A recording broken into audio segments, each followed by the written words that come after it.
Growing up in my hometown, one of the most vexing people I encountered was my fifth grade teacher, Miss Solom.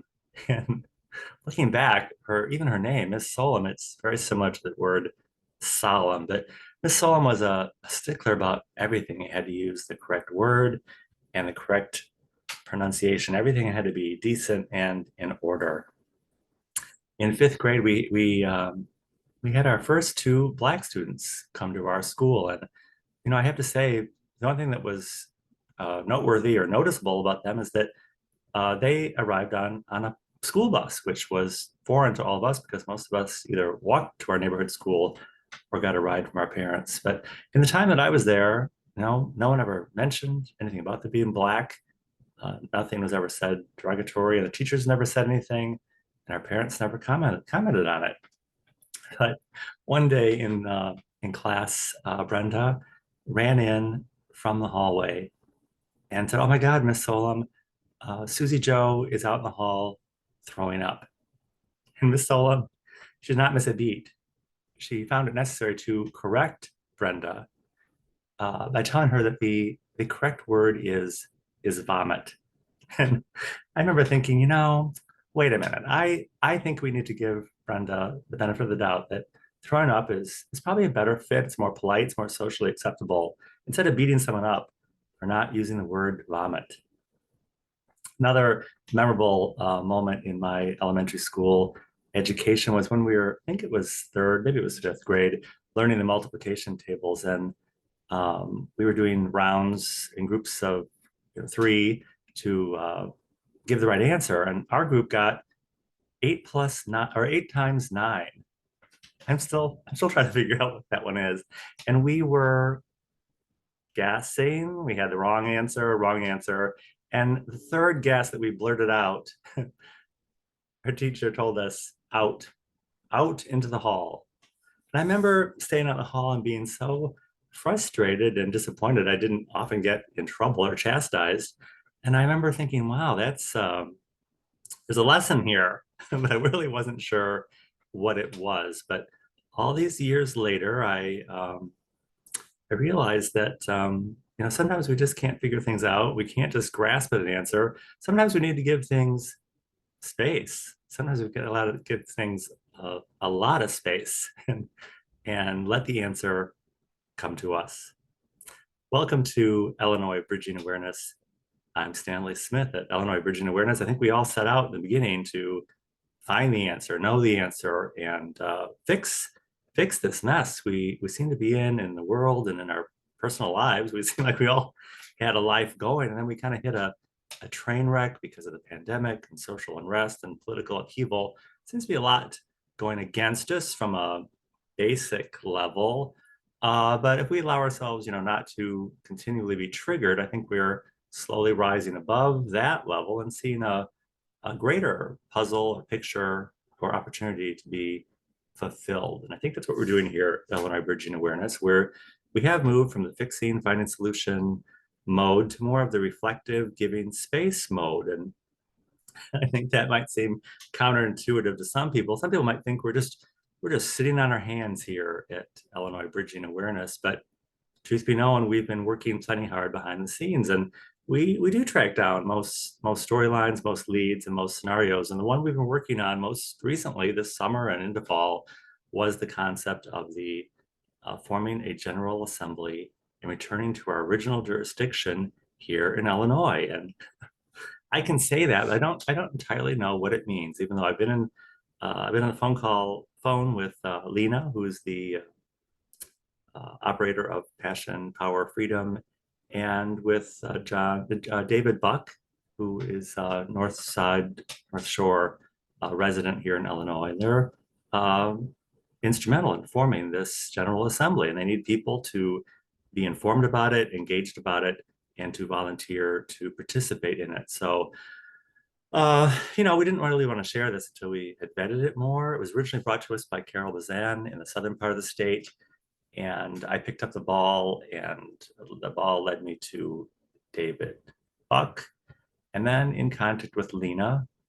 And now at the end of the loop, which was actually the beginning of the loop, was Carol Kerr, who about a year ago looked into this and kind of she hit a snag, but in, in the ways that things work, Carol's been reactivated and reinvigorated on this topic. So hopefully she'll be instrumental in helping us discern and to navigate our way through this topic. And I do believe it's something we can pick up as a group and embrace and go with. This could be our thing. Last week on the call, we talked about the difference between our purpose and our thing. And I don't know if this is a purpose or a thing, but it's something we can work on together. We'll be having this call with Mr. Buck and with Lena on Wednesday, this Wednesday. I believe that's the 7th.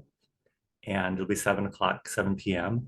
And it'll be on a separate Zoom link. It'll be a different Zoom link than our regular Saturday morning Zoom link. I'll include it in the invitation. If you're seeing this video and you want to attend, please let me know. My email is always in the description. And if you want to invite somebody, it's perfectly fine. This is an open meeting. This is not secret information. We want people to be informed and engaged in it.